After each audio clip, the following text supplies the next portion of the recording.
is Natércia, and my friends call me Nana. And I am Portuguese. I live in the south of Portugal, and I have been hosting a knitting podcast for the last 7 years, since September 2015. I usually speak in my language, in Portuguese, and but I decided that I would give it a try speaking in English, because I know that some people might enjoy my knitting projects. For a bit of a background, I started knitting around 2012, so about 10 years ago. I learned to crochet when I was 8 years old with my mother, and I learned the basics of sewing with my mother. My mother was a wonderful seamstress. She made clothes from scratch, like tailoring from scratch, without any pattern pieces or anything. She would just chalk it up directly in the fabric. And my only regret is that I didn't learn the craft from her when I was patient enough to and was willing to learn it. She was no longer with us, so which was why I created this YouTube channel. It's my way of honoring her, the crafter that she was. She was definitely my role model in terms of crafting. And so my channel's name is Mãos de Vera in Portuguese, which translates something like Vera's hands. My mother's name was Vera, so it's my my homage to my mother for all the crafting bug that she she gave me, because I grew up watching her sew and crochet and knit, mostly crochet and sewing. My mother wasn't a very eager knitter. She tried to teach me to knit when I was a child, but I was very, very, very impulsive and very, very impatient. And I couldn't quite figure out the mechanics from passing a loop from one needle to the other. So I would get really frustrated and because I couldn't understand it, and I would drop my stitches, and I was a bit of a tornado when I was a kid. So until she tried one last time when I was about 11, and then she decided that she had had enough. So she said, "You are never going to be a knitter." And somehow it got ingrained in me that I would never knit in my life. But it was something that I really, really wanted. And when I was in my 30s, my early 30s, my first son, my oldest son, had already been born. And I don't know, I just felt the urge to do something. I went back to crochet at the time, and it was so amazing how it had been so many years since I had held a crochet hook in my hands to crochet, and it was all there. It's like riding a bicycle. So and then I progressed and learned whatever I felt I needed from YouTube videos and tutorials. So I started by making blankets and for my son, and then for babies of my friends, and until I, in a conversation with a coworker, we figured out that we had the same crafting interests, and she told me that she could introduce me to her mother, and that she would try and teach us some things. So I learned how to knit when I was 33 years old, give or take. And I started knitting it. It felt so...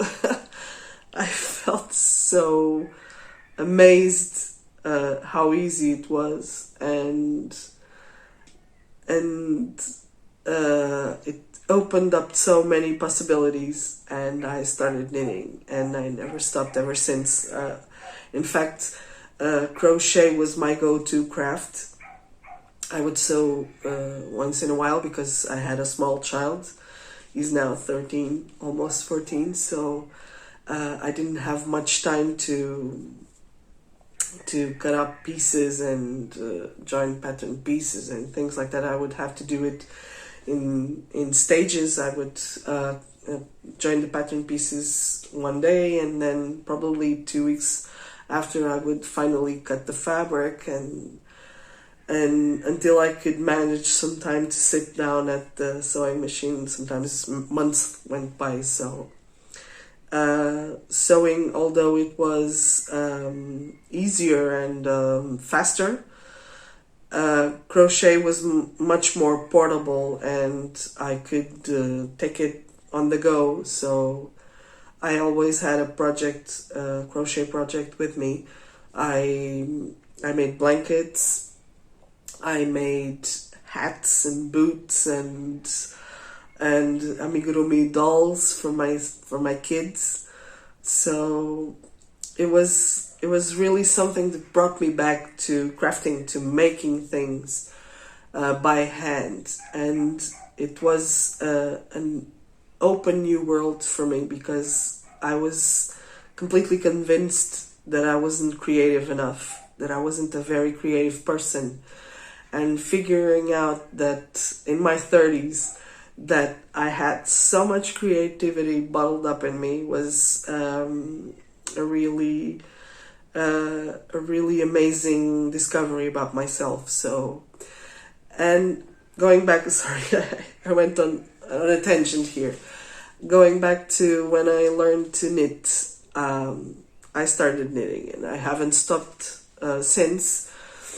And I've knit pretty much everything, from scarves to hats to mittens to sweaters to shawls, cardigans, socks, and recently I've started designing my own sock patterns and selling them on Ravelry.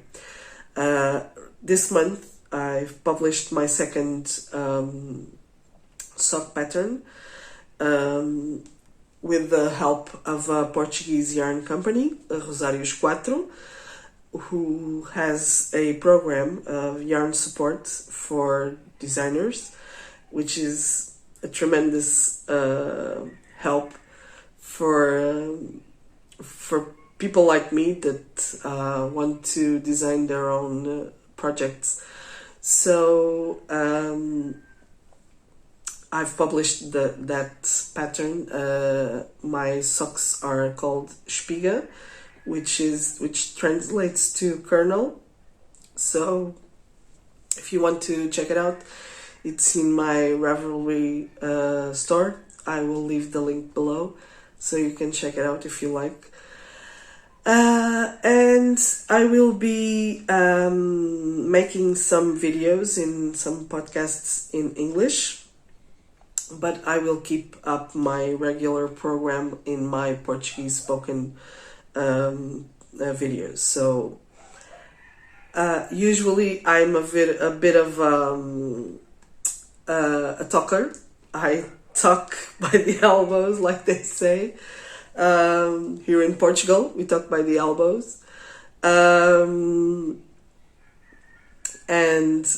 But in English, I will be keeping them a little bit shorter, and I will try to show a finished object, a finished project, and an ongoing project. Today I will be showing you two small projects that I've completed during the month of October, because October is the month of socks. And for the last 3 years I've been hosting a knit along, a sock knit along during the month of October, which I call Meias de Outono in Portuguese, which translates to autumn socks, because it's when the autumn arrives, roughly around here in Portugal. It starts mid-September, but we only start to feel the weather changing and transitioning into autumn during the month of October. So it's also my birthday month, so I felt it was appropriate for me to host a knit along during my birthday month. So I will be showing you two pairs of socks that I've knit, one for the knit along, one that I had already started knitting prior to the beginning of the knit along. And I'm very happy because I love knitting socks. And here we go. So these are the socks that I've knit for the knit along, for the autumn socks knit along. It's a design that I came up with. I didn't use a pattern. I don't know, it just took the ball of yarn and did something that resonated with me. So it's a slipped stitch pattern. I usually knit my socks cuff down. I like to start by the cuff of the socks, and I'm sorry, I have a bit of a flu, so I'm drinking some tea. I did a German short row heel and then progressed up until the toe. This is a sorry. This is the yarn is Zackenmeyer Color Up. It's a special edition, and it spoke to me. I bought the yarn specifically for this knit along. So I bought it at a local yarn store close to me in town, and it was a pleasure to knit. I used 2.5 millimeter needles, which is my go-to needle size. I usually knit them using magic loop method. It's also my go-to method, although I can knit with 5 needles. We call it, here in Portugal, we call it aranha, which translates to spider. But I also knit with minis and 3 needles and whatever I feel comfortable at the time. These ones were knit in the round magic loop, and I'm very happy with them. They are 60 stitches, which is my usual cast on number of stitches when knitting with 2.5 millimeter needles. So sorry, these are my autumn socks knit along socks that I knit for this knit along. The other pair, I cast them on roughly about a month ago, something like that, probably mid-September. I was on vacation. It was my work break.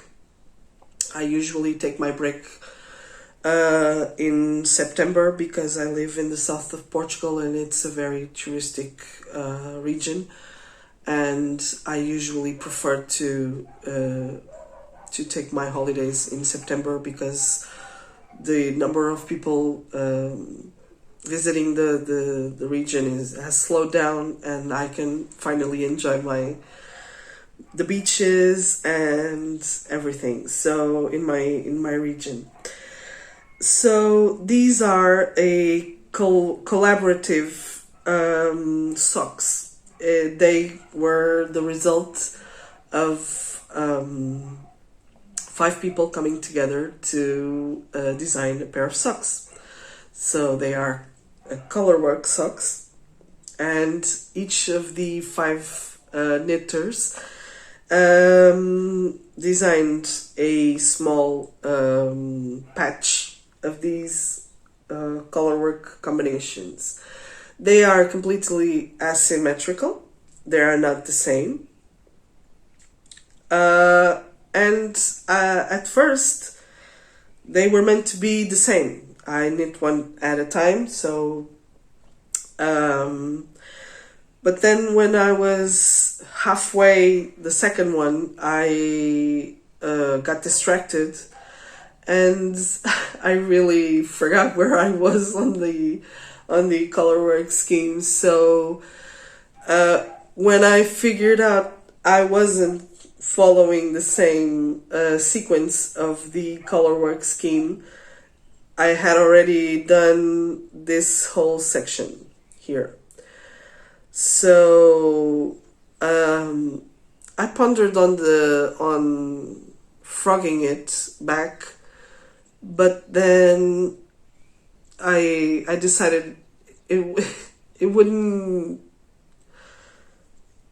be important. So, and I like asymmetrical things, so why not? So I just powered on, and I'm really happy I did, because they look so much fun, and I'm really happy with the end result. I decided that I would do the foot also different.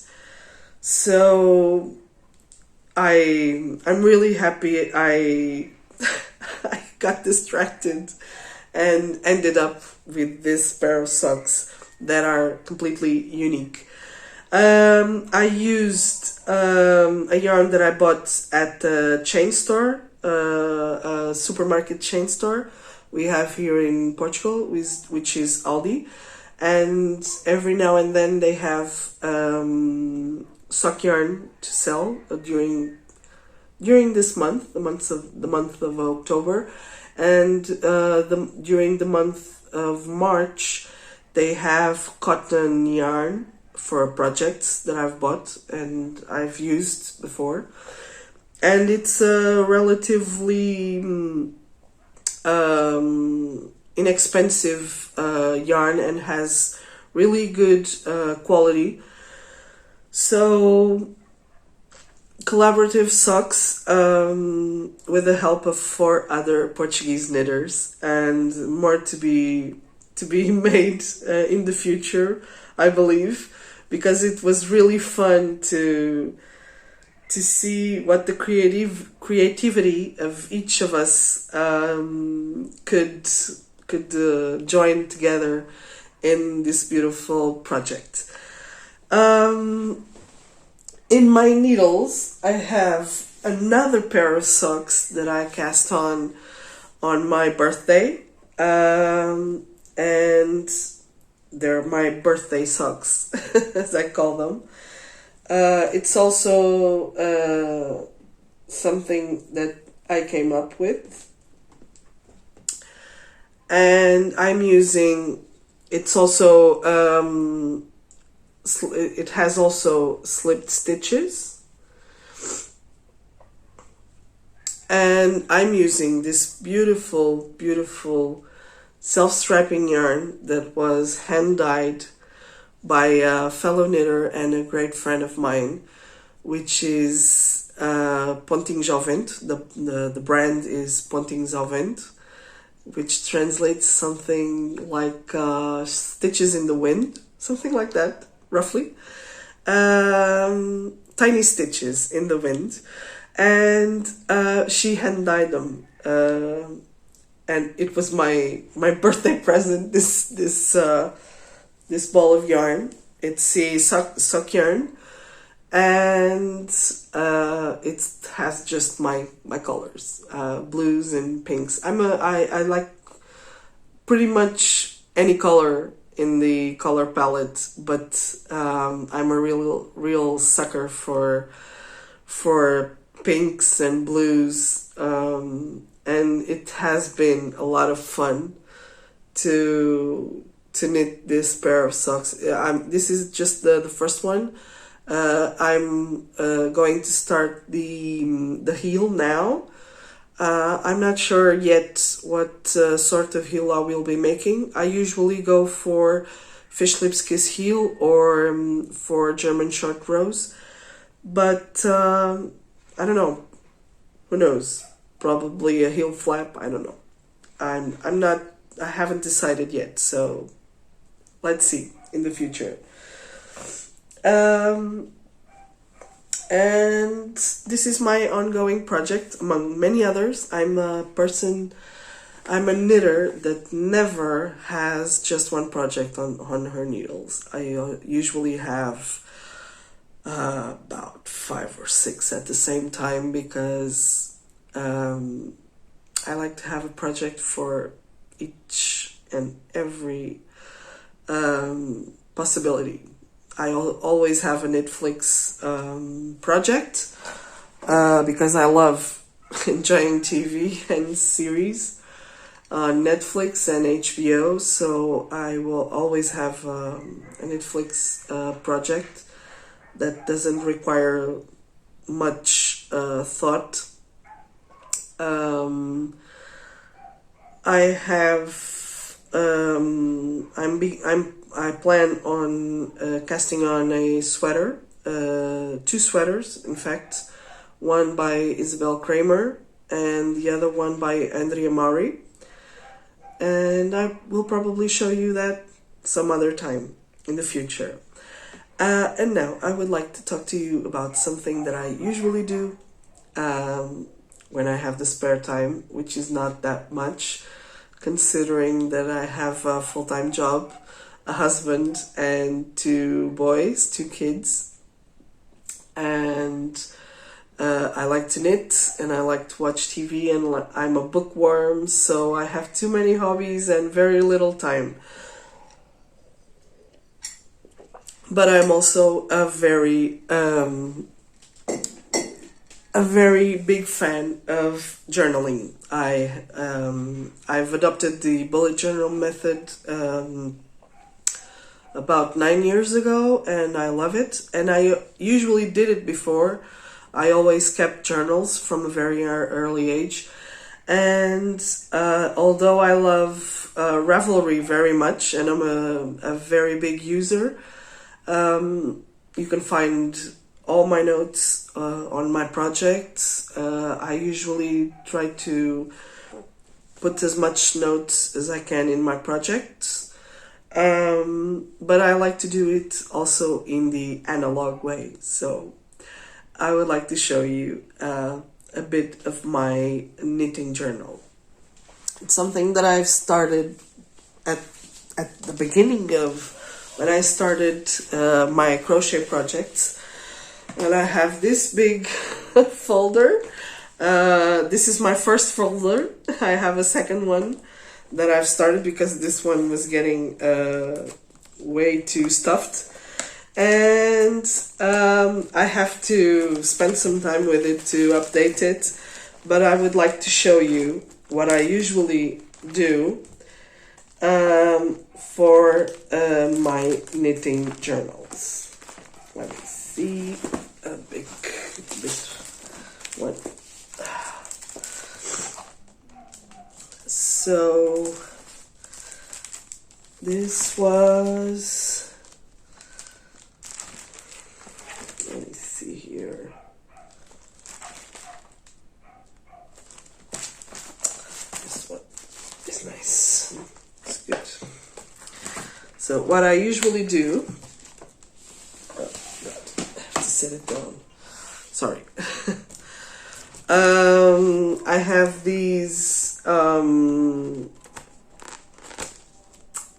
pockets, these plastic pockets, and basically I named the project. This was a Purparium cardigan that I knit for my youngest son, for Ricardo, and it's in Portuguese, obviously. I'm sorry.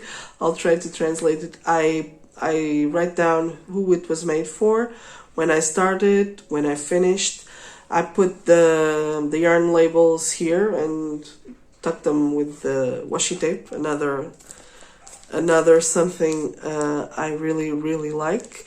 Then I write down the materials, the needles, the yarn that I've used, the swatch and the gauge that I obtained, and then I jot down some notes and considerations, what I felt like, if I liked knitting the project, if it turned out the way I had planned it, and I also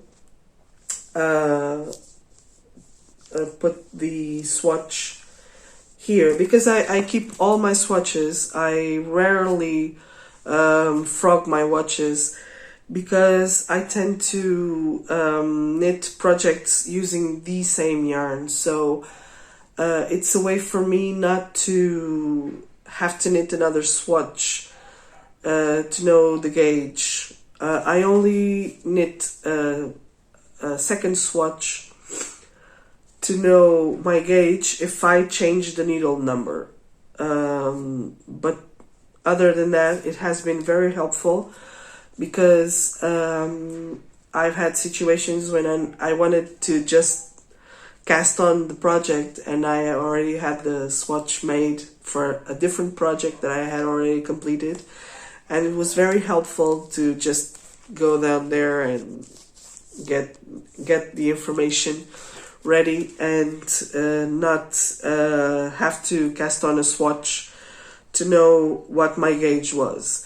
I usually, at the back, I usually put the pattern. It's not in this pocket because I knit 2 other Purparium cardigans, which is a project by Kelly Brooker, for a friend of mine who had a boy and a girl, and I knit one for each. And then the kindergarten teacher of my youngest son also had a baby, and I knit one for her as well. So that's why the project isn't here, because I usually print my projects and take notes in my my patterns, my project patterns.